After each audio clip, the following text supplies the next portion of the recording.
آپ لوگ ٹیکا چھوڑ کر کے بیٹھے سامنے، بار بار بدلا جاتا ہے، ادب کے خلاف ہے مسجد کے اندر ٹیکا لگا کے بیٹھنا۔ الحمد لله نحمده ونستعينه ونستغفره ونعوذ بالله من شرور أنفسنا ومن سيئات أعمالنا، من يهده الله فلا مضل له ومن يضلل فلا هادي له، وأشهد أن لا إله إلا الله وحده لا شريك له، وأشهد أن محمدا عبده ورسوله.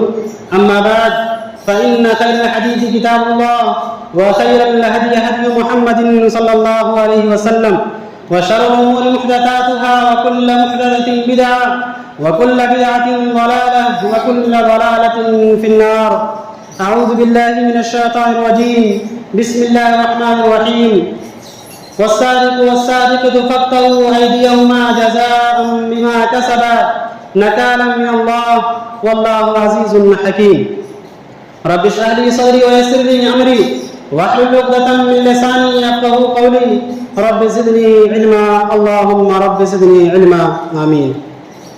حاضرین جمعہ، ہر قسم کی تعریف و توصیف، کبریائی و بزرگی اس اللہ رب العالمین کے لیے جو ہمارا خالق و مالک ہے، مربی و پالنہار ہے، جس نے ہم سب کو اس دنیا کے اندر پیدا کیا. اور درود و سلام ہو تمام نبیوں پر، تمام رسولوں پر، بالخصوص آخری نبی جناب محمد رسول اللہ صلی اللہ علیہ وسلم پر. اللہم صلی وسلم وبارک علیہ. حاضرین جمعہ، رزق کے تعلق سے یہ تیسرا خطبہ جمعہ جو آپ کے سامنے موضوع لے کر میں حاضر ہوا ہوں. رزق کے تعلق سے پچھلے خطبہ جمعہ کے اندر کچھ باتیں آپ کے سامنے بیان کی گئی تھی کہ آخر حلال رزق ہی کیوں. آج کے خطبہ جمعہ کے اندر حرام کمائی کی مختلف صورتیں، چند صورتیں آپ کے سامنے انشاءاللہ بیان کروں گا. اللہ رب العالمین سے دعا کرتے ہیں کہ الہ العالمین جو بھی باتیں بیان کی جائیں ان باتوں کو غور سننے اور اس کے مطابق عمل کرنے کی توفیق عطا فرمائے، آمین. ہم روزمرہ کی زندگی میں خبریں سنتے ہیں، پیپروں کے اندر پڑھتے ہیں فلاں جگہ چوری ہوئی، فلاں گھر کے اندر سے زیورات غائب ہو گئے، فلاں دکان کے اندر چوری ہو گئی. غرض یہ کہ جب یہ چوری کا لفظ ہمارے کانوں میں آتا ہے تو ہمارے ذہن میں فوراً یہ بات آ جاتی ہے کہ یہ چوری یہ جرم ہے، یہ ایک جرم ہے. تو حقیقت میں یہ ایک جرم ہے. تو اسلام کے اندر اس جرم کی سزا کیا ہے؟ اور آیا اس طریقے سے لایا ہوا مال چوری کر کے کیا ہمارے لیے جائز ہے؟ تو چوری حرام ہے، چوری کرنا حرام ہے، ایک جرم ہے، اور اس سے کس کے ذریعے آیا ہوا مال ہمارے لیے بھی حرام ہے. اور اس کی سزا کیا ہے اسلام کے اندر؟ آئیے قرآن کی آیت سنتے ہیں. اللہ تبارک و تعالی ارشاد فرماتا ہے والسارق والسارقة فاقطعوا أيديهما جزاء بما كسبا نكالا من الله واللہ عزیز حکیم. اللہ تبارک و تعالی ارشاد فرماتا ہے چاہے چوری کرنے والا مرد ہو چاہے چوری کرنے والی عورت ہو، فاقطعوا أيديهما، دونوں کے ہاتھ کاٹ. اسلام نے چوری کی سزا رکھی ہے کہ چاہے چوری کرنے والا مرد ہو چاہے چوری کرنے والی عورت ہو، دونوں کے ہاتھ کاٹ دیے جائیں. یہ اس کا بدلہ ہے جو اس نے کیا ہے، اور یہ اللہ کی طرف سے عذاب ہے، سزا ہے. واللہ عزیز الحکیم، اور اللہ غالب حکمت والا ہے. تو گویا اسلام کے اندر چوری کی سزا ہاتھ کاٹنا ہے، اور یہ جرم ہے، اور اس کے ذریعے آیا وہ مال بھی حرام ہے. اور اتنا ہی نہیں، آپ حدیث کی کتابیں پڑھیں تو حدیث کے اندر آتا ہے اللہ کے نبی صلی اللہ علیہ وسلم کی کہ اللہ کے نبی صلی اللہ علیہ وسلم نے یہاں تک کہا کہ لعن اللہ السارق، چوری کرنے والے کے اوپر اللہ کی لعنت ہوتی ہے. کس کی؟ اللہ تبارک و تعالیٰ کی لعنت اس آدمی کے اوپر برستی ہے جو آدمی چوری کرتا ہے، جو دوسرے کا مال بغیر بتائے بغیر اس کی اجازت کے ہڑپ کر لیتا ہے، غائب کر دیتا ہے. اللہ تبارک و تعالیٰ کی ایسے آدمی کے اوپر لعنت ہوتی ہے. اور چوری کرنا، اگر آدمی ایک زیادہ سامان کی چوری کرتا ہے تو صرف اسی کے اوپر سزا نہیں، آدمی اگر معمولی چیز کی چوری کرتا ہے تو اس کی بھی سزا ہے، اس کے اوپر بھی اللہ کی لعنت۔ بہت سارے لوگ ہوتے ہیں ارے میں نے فلاں کا 10 روپیہ اس کی جیب میں دکھ رہتا ہے غائب کر دیا، ایسا گھمایا کہ اس کو پتہ بھی نہیں چلا، ہم اس کو معمولی سمجھتے ہیں، ہم سمجھتے ہیں چوری نہیں ہے، یہ بھی چوری ہے۔ معمولی چیز چوری کرنا اس کی بھی سزا اسلام کے اندر ہے۔ آئیے اللہ کے نبی صلی اللہ علیہ وسلم کی حدیث کہ اللہ کے نبی فرماتے ہیں لعن اللہ السارق، چوری کرنے والے کے اوپر اللہ کی لعنت ہے، یسرق الابیض یسرق البیض، کہ اللہ کے نبی صلی اللہ علیہ وسلم نے ارشاد فرمایا اگر آدمی ایک انڈے کی بھی اگر چوری کرتا ہے فتقطع یدہ، اس کا بھی ہاتھ کاٹ دیا جائے۔ غور کیجیے، ایک انڈے کی چوری کرنے کی سزا اللہ کے نبی کیا بتلا رہے ہیں؟ فتقطع یدہ، اس کا ہاتھ کاٹ دو۔ اور اسی حدیث کے اندر آگے اللہ کے نبی فرماتے ہیں کہ اگر آدمی ایک معمولی رسی چوری کر لے، وَيَسْرِقُ الْحَبْلَ، اگر ایک معمولی رسی کی بھی چوری کر لے فَتُقْطَعُ يَدَهُ، اس کا بھی ہاتھ کاٹ دو۔ غور کیجیے، ہم جس چیز کو معمولی سمجھتے ہیں اللہ کے نبی صلی اللہ علیہ وسلم اس سے بھی معمولی چیز بتلا رہے ہیں، ایک رسی کی بھی چوری کرنا اس کی بھی سزا ہے کہ اس کا ہاتھ کاٹ دیا جائے۔ تو چوری کرنا یہ جرم ہے اور اس کی سزا اسلام میں رکھی ہے کہ ہاتھ کاٹ۔ اور یہ چوری چاہے بڑا آدمی کرے چاہے چھوٹا آدمی کرے، بڑے خاندان کا کرے یا چھوٹے خاندان کا کرے، پیسے والا کرے یا غریب کرے، ہر انسان کے اوپر یہ قانون نافذ ہوگا اسلام کا کہ اس کا ہاتھ کاٹ دیا جائے۔ ایک واقعہ ہوا اللہ کے نبی کے زمانے میں، قبیلہ بنی مخزوم کی ایک فاطمہ نامی لڑکی چوری کرتی ہے، مقدمہ آتا اللہ کے نبی کے پاس، نبی اکرم نے فیصلہ کر دیا اس کا ہاتھ کاٹ دیا جائے۔ لوگوں نے کہا، آپس میں باتیں کرنا شروع کر دی، تو بڑے خاندان کی لڑکی ہے، بڑے گھرانے کی لڑکی ہے، اگر اس کا ہاتھ کاٹ دیا جائے گا تو اس کی ناک کٹ جائے گی گھر والوں کی، لوگ کیا کہیں گے؟ لہٰذا حضرت اسامہ بن زید رضی اللہ تعالیٰ عنہ کو، جن سے اللہ کے نبی کو بہت محبت تھی، ان کو بھیجا تو بولے کہ آپ اللہ کے نبی کے پاس جائیے، آپ نبی کے چہیتے ہیں، آپ نبی سے سفارش کیجیے، آپ ان سے بات کیجیے، شاید آپ کی بات مان لیں۔ حضرت اسامہ بن زید اللہ کے نبی کے پاس آتے ہیں اور کہتے ہیں اللہ کے نبی صلی اللہ علیہ وسلم بڑے گھرانے کی لڑکی ہے، کوئی دوسرا اس کا معاملہ نکال دیجئے ورنہ لوگ کیا کہیں گے اگر اس کا ہاتھ کاٹ دیا جائے۔ تو اللہ کے نبی صلی اللہ علیہ وسلم نے حضرت اسامہ بن زید سے کہا تھا کہ اے اسامہ، کیا تم چاہتے ہو کہ میں اللہ کے بنائے ہوئے قانون کو بدل دوں؟ تم اللہ کے قانون کو بدلنے کی بات کرتے ہو؟ سنو محمد رسول اللہ کا قانون اور انصاف یہ ہے کہ لو ان فاطمہ بنت محمد سرقت لقطعت یدہا، یہ قبیلہ بنی مخزوم کی عورت تھی، اگر قسم اس ذات کی جس کے ہاتھ میں میری جان ہے، اگر اس کی جگہ پر میری اپنی لگتے جگر میری بیٹی فاطمہ بھی ہوتی تو میں اس کا بھی ہاتھ کاٹ دیتا۔ میری بیٹی فاطمہ اگر وہ بھی چوری کے جرم میں پکڑی جاتی تو میں یہ نہیں دیکھتا کہ میری بیٹی میری لگتے جگر ہے، میں اس کا بھی ہاتھ کاٹ دیتا۔ یہ تھا انصاف اور یہ ہے اسلام کا قانون کہ چاہے کوئی بھی ہو، جرم ہے، سزا ملنی چاہیے۔ تو چوری کی سزا، حرام کمائی کی ایک قسم یہ بھی ہے چوری، اور چوری کے ذریعے آیا وہ مال جائز نہیں، حرام۔ دوسری قسم سودی لین دین، سودی کاروبار۔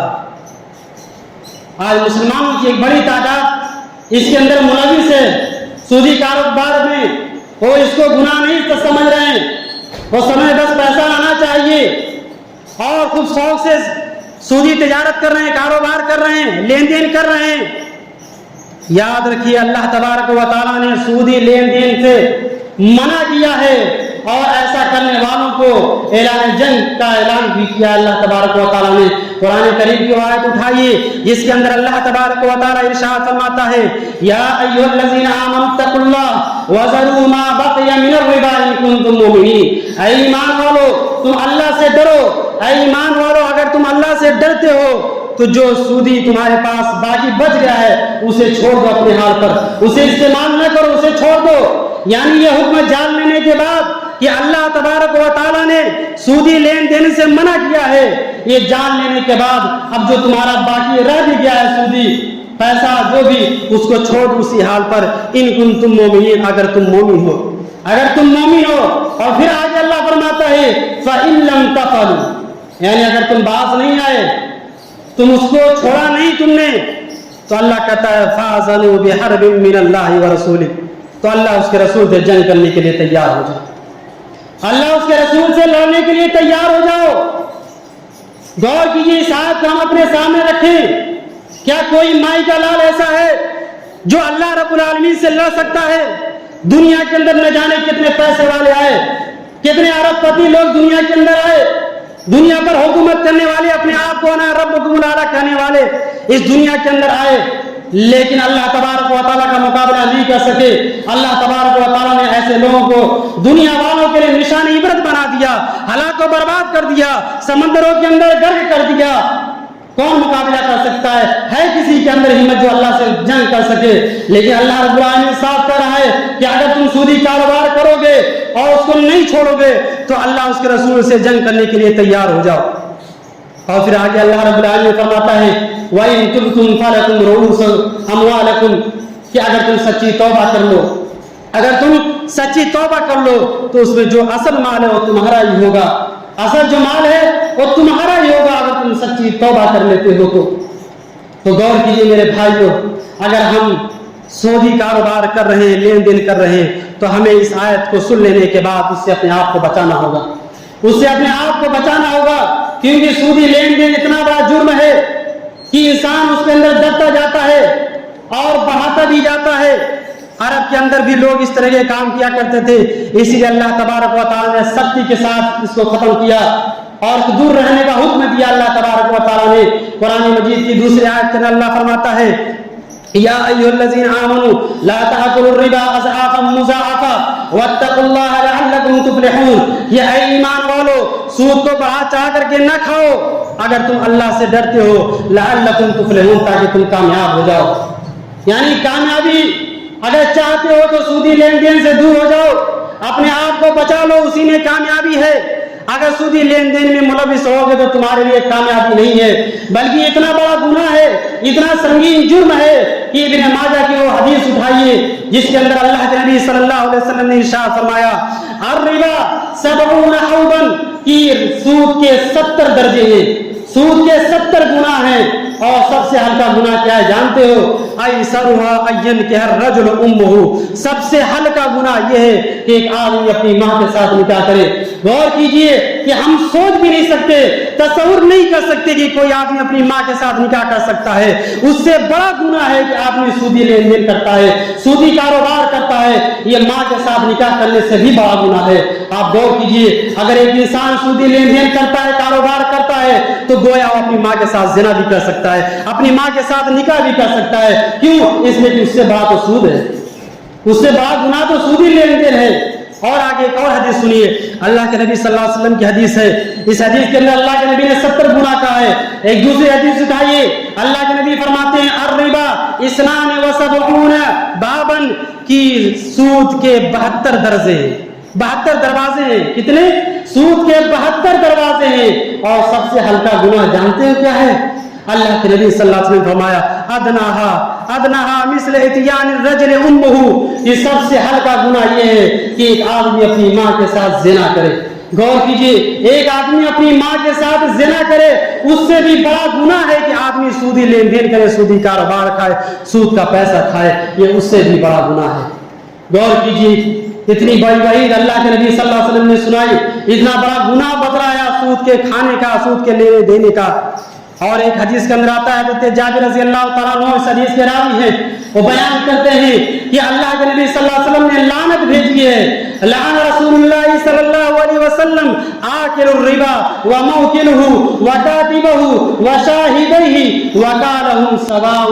کہ اللہ کے نبی صلی اللہ علیہ وسلم نے لعنت بھیجی ہے کس پر؟ اس آدمی کے اوپر جو سود کھاتا ہے, جو سود کھلاتا ہے, جو سود کی لکھا پڑھی کرتا ہے, جو سود کے اوپر گواہی دیتا ہے. وقال ہم سواء. اللہ کے نبی نے فرمایا گناہ میں یہ سارے لوگ برابر ہیں. یعنی سود کھانے والا جتنا گناہ گار ہے, کھلانے والا بھی اتنا گناہ گار ہے, لکھنے والا بھی اتنا ہی گناہ گار ہے, اور اسی گواہی دینے والا بھی اتنا ہی گناہ گار ہے. غور کیجئے, سودی لین دین کتنا بڑا جرم ہے, کتنا بڑا گناہ ہے.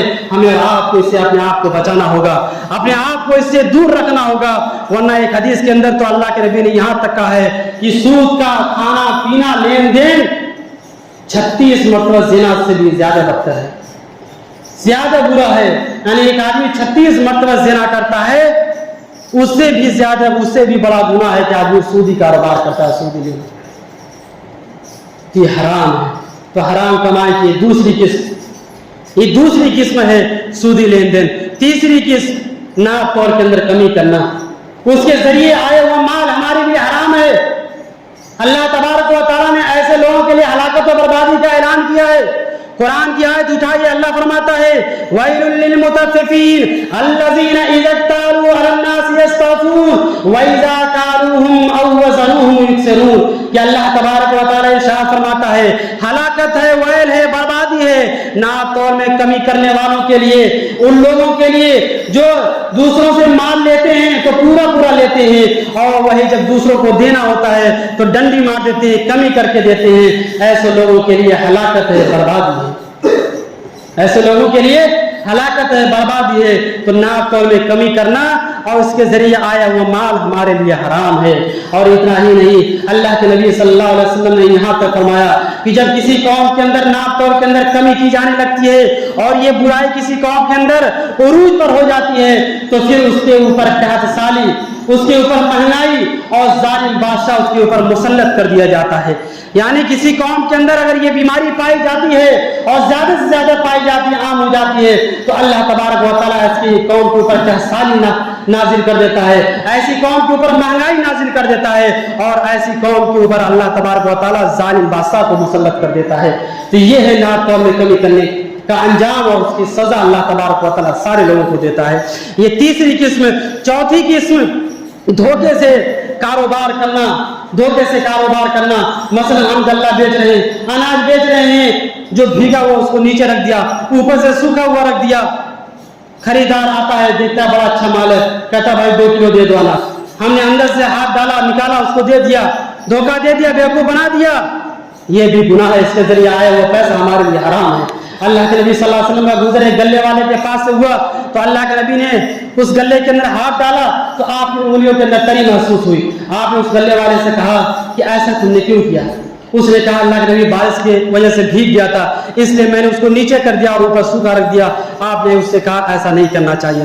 پھر آپ نے کہا فلیس منی، جس نے ایسا کیا یعنی لوگوں کو دھوکہ دیا وہ مجھ میں سے نہیں ہے، وہ مجھ میں سے نہیں ہے۔ تو گویا دھوکے کے ذریعے مال و دولت کا آیا وہ کمایا ہوا یہ ہمارے لیے حرام ہے، ہمارے لیے جائز نہیں ہے۔ یہ حرام کمائی کی چوتھی قسم ہے۔ اور پانچویں اور آخری قسم یہ ہے کہ ہم اس کے قرض کے ذریعے بھی ہم دوسروں کو پریشان کریں اور اس کے ذریعے ہم دوسروں سے قرض لیں اور اس نیت سے لے لیں کہ ہمیں دینا ہی نہیں ہے، ہمیں دینا ہی نہیں، تو یہ بھی ہمارے لیے حرام ہے، یہ بھی ہمارے لیے حرام ہے۔ اللہ کے نبی صلی اللہ علیہ وسلم کی حدیث ہے، اللہ کے نبی صلی اللہ علیہ وسلم نے ارشاد فرمایا کہ جو انسان کسی سے قرض لیتا ہے اور اس نیت سے لیتا ہے کہ ہمیں واپس نہیں دینا ہے تو کل قیامت کے جب اللہ کے سامنے اٹھایا جائے گا تو چور لکھا جائے گا، وہ آدمی چور لکھا جائے گا، چوروں کے اندر اس کا شمار ہوگا۔ اور ایک دوسری حدیث کے اندر اللہ کے نبی نے فرمایا کہ جو آدمی قرض اس نیت سے لیتا ہے کہ ہمیں لوٹانا ہے تو اللہ تبارک و تعالیٰ اس کو لوٹانے کی توفیق دیتا ہے، لیکن ایک آدمی قرض لے لیتا ہے اور اس کی نیت ہوتی ہے کہ ہمیں نہیں واپس دینا ہے، قرض نہیں لوٹانا ہے، تو اللہ کے نبی صلی اللہ علیہ وسلم ارشاد فرماتے ہیں کہ اللہ تبارک و تعالیٰ اس کو برباد کر دیتا ہے، اس کو ہلاک کر دیتا ہے۔ یعنی دنیا کے اندر بھی اس کے لیے ہلاکت و بربادی ہے اور آخرت میں اس کے لیے ہلاکت و بربادی ہے۔ اس لیے ہمیں آپ کو اس سے بھی اپنے آپ کو بچانا ہوگا، کیونکہ اس کے ذریعے آیا وہ مال ہمارے لیے حرام ہے، ہمارے لیے جائز نہیں ہے۔ آئیے ہم سب دعا کرتے ہیں اللہ تبارک و تعالیٰ سے کہ الہ العالمین جو چند باتیں حرام قسم کی، حرام مال کی اور حرام طریقے سے آنے والے پیسوں کی جو اللہ رب العالمین جو باتیں بیان کی گئی ہیں ان باتوں کو غور سے سمجھنے کی اور ان باتوں کو سامنے رکھتے ہوئے اپنی زندگی کے اندر عمل کرنے کی توفیق عطا فرما۔